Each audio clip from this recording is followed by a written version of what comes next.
Now we get to the trigger date and schedule. So remember how I said not too long ago that in the system itself, you can adjust the schedule.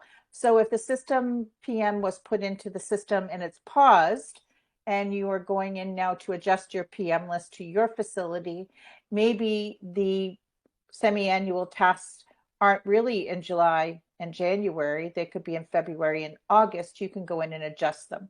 The first thing you want to do, though, when you're in the trigger date and schedule is you want to adjust the time. What time of day do you want it to trigger? You don't want all your PMs triggering at the same time. You might notice when you first go to this part of the system that everything is set to 0, which is basically 1 second after midnight. You definitely want to go in and stagger your times.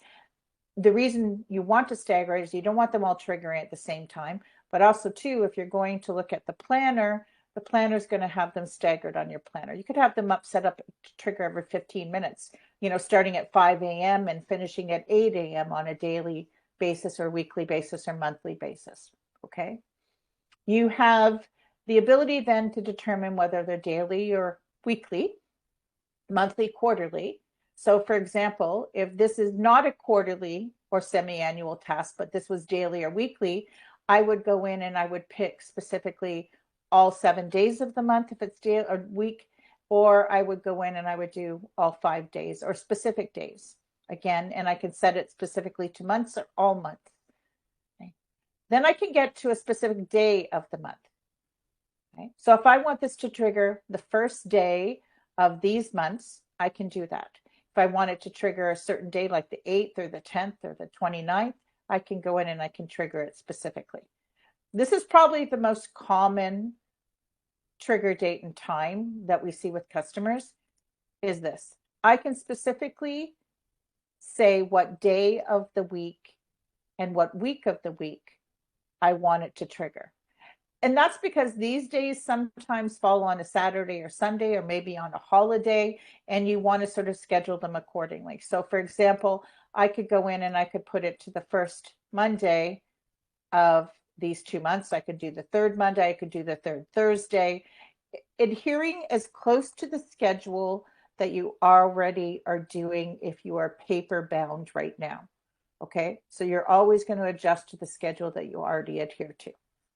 It can always be tweaked and changed. If you don't like how it's triggering, if you want to go and adjust it, you can always come back to this part of the system and adjust. Then we have other ones where it's specific to the last day of the month. It has to trigger on the last day of the month. And then you get into something that's a little bit more detailed. In some cases, some customers need it to trigger exactly every 30 days. Or again, if this is something that's set up for bi-monthly, then you could set it to trigger every 15 days, starting usually, I would say, on the first of a month, and it will trigger exactly every 15 days. And that would, or 14 days, depending on what your month is and how you want to adjust it. So it's pretty easy and simple to do that. Again, you can adjust the schedule to anything that you want. But here we're going to actually go in and we're going to trigger it to the first Monday of January and July. That's when our semi-annual inspection happens. And then you can get into more of the other sections. This is more advanced where you can go in and you can add a URL, you can pre-assign the work order, you can do all of that. There's a lot more information that can be added to a preventative maintenance task. Okay. And then once you've got all of your PMs done and all of them edited, you save and it already will trigger. So again, we're going to go here. We're going to make sure, actually, this is going to be government compliance, and we're going to save. And now if we go to the end of our list and we filter by active, we will see our PM.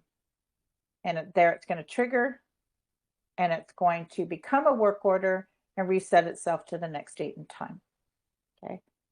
And again, the fire date, depending on how you have your date format set up, is going to trigger on the date and time. This one's set up by month, day, year. So this one is specifically going to trigger on April 17th, 2024. And again, if I want to filter everything into a list, all I have to do is just click on it, and it's going to tell me what's coming up as far as my trigger dates. Okay, so I can go to the next page. So now I see the most recent one that's coming up tomorrow is going to be my interior walkthrough weekly. Again, and so you can see how these are set up. They're not difficult to set up. And you can see that the timing in some of them is at the beginning and the timing is at the end. So now we're going to actually add a preventative maintenance task. We're basically going to do the same thing that we just did, but we're going to go in and we're going to build it. So first thing is the title. What are we adding specific to the system? Okay, so I'm going to actually put in, this is going to be a fire marshal section, and it's going to be the annual, okay, and it might be a building inspection. So I might add that in. I'm going to go and correct my spelling. Okay, and I'm going to click my facility. It's not going to be specific to an area for me because it's building wide. I need a task type. I'm going to add a classification because I do have fire safety compliance. And this is something that's done by an outside body, and it could be done by a contractor. Just because a preventative maintenance task is not done in-house by you, and it is done by an outside contractor, you have the ability to put that wording in. And usually what I do or I recommend is this scheduled maintenance is to be completed by a certified professional contractor. And I'll show you where you can go in and assign a vendor if you have vendors set up in your system. The reason that wording is really important in a preventative maintenance task, again, comes through for anybody that might be auditing you. You can put the name of the contractor in if you want, but just that wording itself will determine, that this is going to be done by an outside vendor, right? And again, it could be more wording that you put in there depending on what you feel needs or is necessary. Trigger date and schedule. Again, I want to go in and I want to set it up to come in first thing in the morning. I'm going to set it up for the first Monday or maybe the first Tuesday, right? And I'm going to set it up for May because that's when our inspection is going to happen. Now, I might actually add more information here. I might go in, call to get schedule appointment. I might put in a phone number. I can do as many things as I want in here because I'm adjusting the preventative maintenance test to allow me to have the information I need. Okay, so there it is, 8 a.m., the first Tuesday in May. Now there's another section in here called initial notes.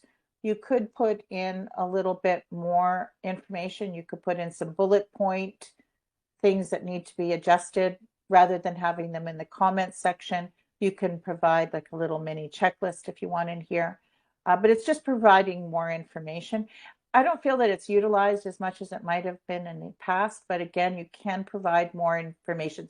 It will pre-populate into the system. And then you get into the other section.